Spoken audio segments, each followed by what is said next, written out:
السلام علیکم۔ مزید ناولز کے لیے ہمارے چینل کو سبسکرائب کر لیں۔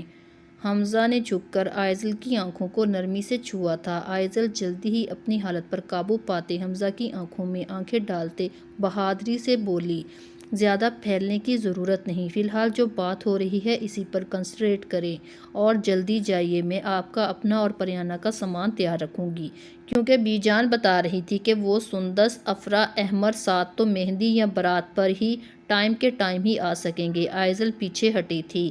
ہاں ہاں ہاں یار، کافی بہادر ہو گئی ہو، چلو تم بھی کیا یاد کرو گی، آج تمہارا یہ ناچیز شوہر تمہاری بات مان لیتا ہے، آخر میری پہلی بیوی ہو۔ حمزہ آخر میں آئزل کو چڑھانے کی خاطر بولا تھا۔ حسب عادت آئزل چڑ بھی گئی تھی۔ یہ دوسری شادی کا کچھ زیادہ ہی شوق نہیں ہو رہا آپ کو؟ کچھ دن صبر کر لیں، اب بھی دوسری شادی آنے میں دیر ہے۔ ہاں، اور یہ بتائیں اس دن جو ریڈ فراک آپ نے لی تھی وہ کہاں ہے؟ بہت ڈھونڈی ہے میں نے، نہیں ملی، آئزل کہتی ہوئی الماری کی جانب بڑھی تھی۔ حمزہ بھی اس کے پیچھے ہی چلا آیا تھا، پیچھے سے جھک کر اس کے کان میں بولا تھا، وہ میری محبوب بیوی کے لیے ہے جس کو میں جلد ہی اپنی زندگی میں شامل کر لوں گا، اس پر نظر مت رکھو، میری پہلی بیوی۔ حمزہ یہ کہتے ہی زیر لب مسکراتے ہوئے مڑا تھا اور کمرے سے نکلتا چلا گیا۔ آئزل سن وہاں کھڑی رہ گئی، دل جل بجھ سا گیا، وہ کتنی دیر وہاں کھڑی رہی، یہاں تک کہ آنکھوں سے نکلنے والے آنسو ماتم کرتے خود ہی سوکھ گئے تھے۔ اس پر ایک عجیب سا ادراک ہوا تھا، میں حمزہ کے اتنے قریب کسی کو نہیں برداشت کر سکتی، وہ صرف میرا شوہر ہے۔ آئزل آپ بھی آ گئی۔ گھر میں داخل ہوتی گاڑی کو دیکھ کر مریم اور حیا ایک ساتھ چیخیں تھیں۔ ان کی آواز پر دادا حضور، دائم اور سائم بھی یہیں لان میں آ گئے تھے۔ حمزہ، آئزل اور پریانہ کو سب نے ہاتھوں ہاتھ لیا۔ ابرار صاحب اور جمال صاحب بھی ان سے آ کر ملے تھے، اگر نہیں کوئی ملنے آئی تھی وہ تھی سیرت اور مہک بیگم۔ حمزہ نے تو انہیں کوئی اہمیت نہیں دی تھی، البتہ آئزل کو ان کا سرد رویہ بہت محسوس ہوا تھا۔ وہ لوگ کمال صاحب کے پورشن میں ٹھہرے تھے۔ سالوں بعد اس گھر میں آ کر حمزہ کو ایک الگ ہی سکون محسوس ہو رہا تھا، ایسا لگ رہا تھا کہ وہ اپنے جڑوں میں واپس آ گیا ہے۔ آج اس کے پاس اگر سب کچھ تھا تو اس گھر کے مکینوں کا بہت بڑا ہاتھ تھا۔ حمزہ فریش ہونے کے بعد کمرے سے نکلا تھا، ارادہ تو آئزل کو ڈھونڈنے کا تھا جو سامان کمرے میں رکھنے کے بعد نہ جانے کہاں غائب ہو گئی تھی۔ گھومتے گھومتے وہ کمال صاحب اور سمین بیگم کے کمرے کے باہر آیا، ہاتھ خود بخود اس کمرے کا دروازہ کھولنے کو بڑھے تھے۔ حمزہ نے اندر داخل ہوتے گہرا سانس لیا تھا۔ آئی مس یو خالہ جانی اینڈ بابا جانی۔ حمزہ ان کی خوشبو کو سونگھنے کی کوشش کرتے ہوئے بڑبڑایا تھا۔ نظر سامنے بیڈ کے قریب نیچے بیٹھی آئزل پر پڑی تو دل سسک اٹھا تھا۔ بیگم، آئزل کو پیچھے سے باؤں میں بھرتے حمزہ اس کے قریب بیٹھا تھا۔ حمزہ، ماما بابا مجھ سے بات نہیں کر رہے، دیکھو یہ کمرہ ان کے بغیر کتنا ویران ہو گیا ہے، میں کتنی بری بیٹی ہوں، میں نے اپنے ماں باپ کو سب سے زیادہ دکھ دیا۔ یہاں آتے ہی آئزل کے دکھ پھر سے ہرے ہونے لگے تھے۔ حمزہ اب اسے بکھرنے نہیں دینا چاہتا تھا، وہ پہلے ہی بے بس تھا، اس لیے اس کا دکھ سمیٹ نہیں سکا تھا، اب وہ با اختیار تھا، اس لیے آئزل کو خود میں سمیٹتے محبت سے بولا تھا، آئزل خالہ جانی اور بابا جانی کی بیٹی کو برا بھلا کہہ کر تم ان کو تکلیف پہنچا رہی ہو، تم تو ان کی سب سے پیاری بیٹی ہو یار، کچھ چیزیں قسمت میں لکھی ہوتی ہیں، ان کو بار بار یاد کر کر دکھی نہیں ہوتے، اور خبردار تم نے میری بیوی کو برا بھلا کہا، مانا وہ تھوڑی جھلی ہے مگر بری تو نہیں، وہ تو حمزہ مصطفیٰ کی قسمت کا چمکتا ستارہ ہے بیگم۔